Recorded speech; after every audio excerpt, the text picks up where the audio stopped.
Tiger lilies grow great in our gardens.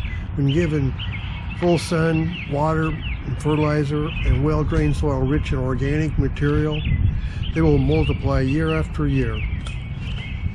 They are native to Eastern Asia, but here in Zone 5, they will bloom in late July and August. Plant them in the summer or fall.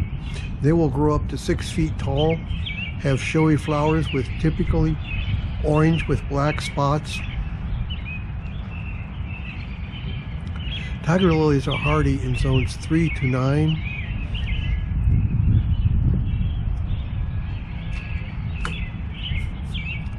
They don't produce seeds. Instead, they produce bulbils along the stems when the plant is blooming. These can be planted, but I think it's just a lot easier to divide up the mature clumps of plants in the early spring and divide them up in your garden wherever you want.